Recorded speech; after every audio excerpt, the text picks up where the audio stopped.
बिस्मिल्लाहिर्रहमानिर्रहीम अस्सलाम वालेकुम डियर स्टूडेंट्स, मैं बशीर अहमद मुबशिर आपका मैथमेटिक्स टीचर। आज हम मैथमेटिक्स 10th क्लास के बुक में से जो यूनिट नंबर 2 है उसका एक इंतहाई अहम क्वेश्चन समझेंगे और ये बोर्ड इम्तिहान में कुछ इस तरीके से पूछा जाता है। If roots of equation x square minus x plus p square is equal to 0 differ by unity then find the value of P.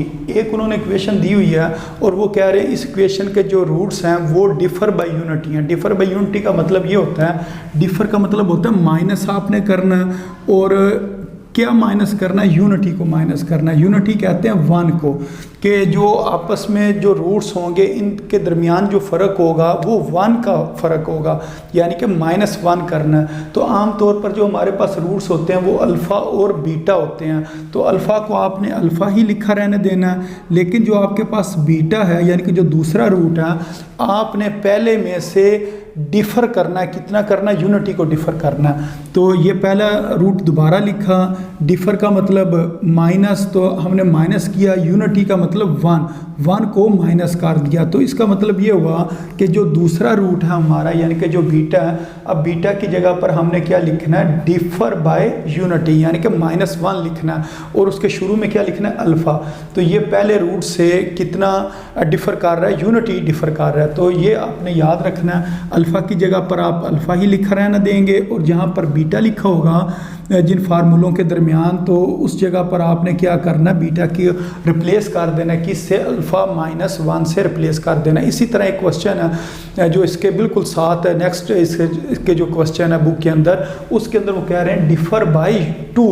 जब 2 कहेंगे तो फिर आपने अल्फ़ा -2 लिखना है। तो डिफ़र का मतलब माइनस करना है और 2 का मतलब 2 को माइनस करना है। लेकिन जब यूनिटी कहेंगे तो यूनिटी से मुराद 1 होता है। तो अब हमने अल्फ़ा और बीटा का हमें पता चल गया, अल्फ़ा को अल्फ़ा लिखना है, बीटा को अल्फ़ा -1 लिखना है। अब आपने क्या करना है, ये जो इक्वेशन है इसको एक दफ़ा दोबारा लिखना है। इधर अगर आप देखें एक्स स्क्वायर का कोफिशिएंट कुछ नहीं लिखा हुआ है, तो इधर फिर इसके साथ 1 लिख देंगे और एक्स का भी कोई कोफिशिएंट नहीं लिखा हुआ है, इसके साथ भी 1 लिख देंगे।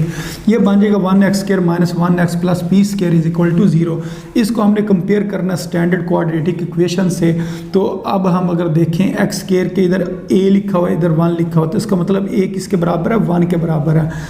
अब x का अगर कोफिशिएंट को कंपेयर करें, इसके x के साथ b लिखा हुआ है, इसके x के साथ -1 लिखा हुआ है, तो b किसके बराबर आ जाएगा? -1 के बराबर आ जाएगा। और ये जो c है ये किसके बराबर आ जाएगा? p स्क्वायर के बराबर आ जाएगा। अब हमारे पास जो फार्मूला होता है सम का, वो क्या होता है जी? सम बराबर होता है अल्फ़ा जमा बीटा और वो बराबर होता है -b/a के बराबर होता है। कई क्वेश्चन में हम सिर्फ यूँ लिख देते हैं सम बराबर है -b/a और कईयों में यूँ लिख देते हैं अल्फ़ा प्लस बीटा बराबर है -b/a। अब आपने इधर काम ये करना है कि बीटा की जगह पर क्या लिखना है? अल्फ़ा -1। तो अल्फ़ा की जगह अल्फ़ा लिख दें और बीटा की जगह पर लिख दें अल्फ़ा -1। ये जो इस जगह पर हमने कहा था कि बीटा की जगह पर हमने अल्फ़ा -1 पुट करना। अब लिखें माइनस और फिर लगाएं ब्रैकेट और नीचे लिख दें a। अब b की वैल्यू कितनी है? -1 है, इधर -1 लिखेंगे और a की वैल्यू कितनी है? 1, तो नीचे हम क्या लिख देंगे? 1 लिख देंगे। अब इसकी ब्रैकेट ओपन करते हैं, alpha plus alpha -1 is equal to minus क्या हो गया? प्लस हो गया 1 डिवाइडेड बाय 1। तो ये आ गया अल्फ़ा और alpha, 2 alpha -1 is equal to 1 divided by 1 करेंगे तो 1 ही आएगा। तो ये 2 अल्फ़ा इज़ इक्वल टू 1, ये वाला -1 इधर आकर +1 हो जाएगा। तो 2 अल्फ़ा इज़ इक्वल टू 2 और ये वाला जो 2 शुरू में है इधर आकर डिवाइड होगा, तो यहाँ से हमारे पास अल्फ़ा की जो वैल्यू है वो कितनी निकल आएगी? 1 निकल आएगी। तो ये हमने ना अल्फ़ा की वैल्यू फाइंड किया, लेकिन हमने तो किसकी वैल्यू फाइंड करनी है? p की वैल्यू फाइंड करनी है। तो ये जो अल्फ़ा है ये हमें p की वैल्यू फाइंड करने में मदद देगा। वो किस तरह?